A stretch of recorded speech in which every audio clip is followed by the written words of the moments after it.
নমস্কার, আমি রুদ্রাণী। আজকে আবার একটা নতুন রেসিপি নিয়ে আপনাদের সামনে চলে এসেছি।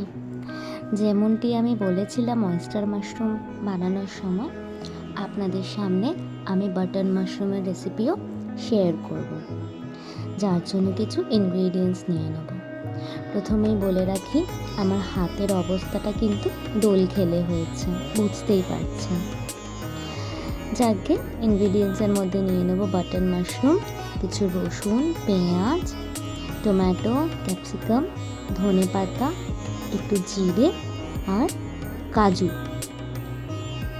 প্রথমে আমরা মাশরুমগুলোকে ভালো করে ধুয়ে নেব।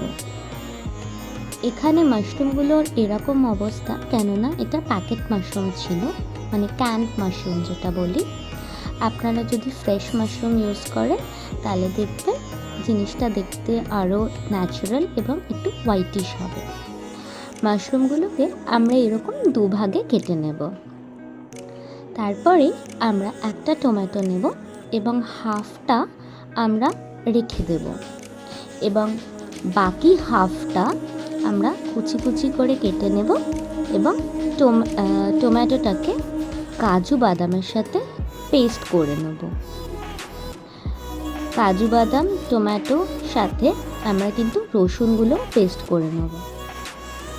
তারপরে কড়াইতে আমরা এখানে সাদা তেল নিয়েছি।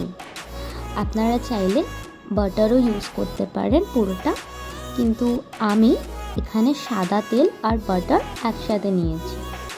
সর্ষের তেলেও করতে পারেন, কিন্তু কীরকম টেস্ট হবে আমার ধারণা নেই।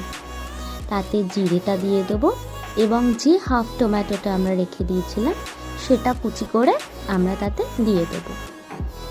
আচ্ছা, এখানে বলে রাখি, পেঁয়াজটা যেটা নিয়েছিলাম সেটা ভালো করে চপ করে কেটে নিয়ে আমরা দিয়ে দেব এবং সাথে সাথে নুন আর হলুদটা অ্যাড করে দেবো। পেঁয়াজ দেওয়ার সাথে সাথে নুন দেওয়ার একটাই কারণ, যাতে সেটাকে ভালো করে গলাতে পারি আমরা। হলুদ, নুন এসব দেওয়ার পর কিছুক্ষণ নাড়িয়ে নেওয়ার পরে আমরা কিন্তু কাশ্মীরি লাল লঙ্কাটা দিয়ে দেবো এবং এই সব কিছু ভালো করে কষিয়ে নেওয়ার পরে আমরা টমেটো, কাজু বাদাম আর রসুনের যে পেস্টটা বানিয়েছিলাম সেটা কিন্তু আমরা দিয়ে দেবো। সাথে পেস্ট বানানোর সময় যে মিক্সার গ্রাইন্ডারের বাটিটা সেটা তো ধুয়ে আমরা জলটা দিয়ে দেবো এবং খুব ভালো করে মিক্স করে নেব।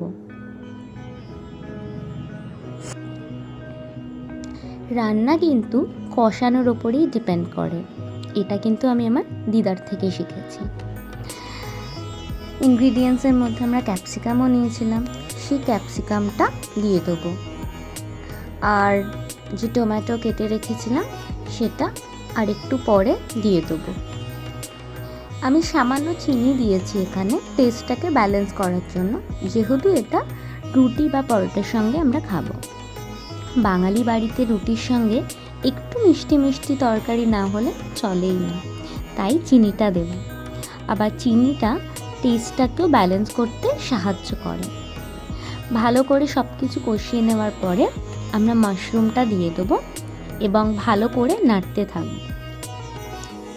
আমরা কিন্তু ধনেপাতা কুচিটাও এই সময় দিয়ে দেবো, যাতে ফ্লেভারটা খুব ভালো করে মাশরুমের সঙ্গে মিশে যায়। এখানে বলে রাখা ভালো যে মাশরুম কিন্তু খুব জল ছাড়ে, এবং আমার এখানে মাশরুমটা যেহেতু ক্যান্ড মাশরুম, সুতরাং অতটা জল নাও ছাড়তে পারে, তাই আমি এখানে জল দিয়েছি।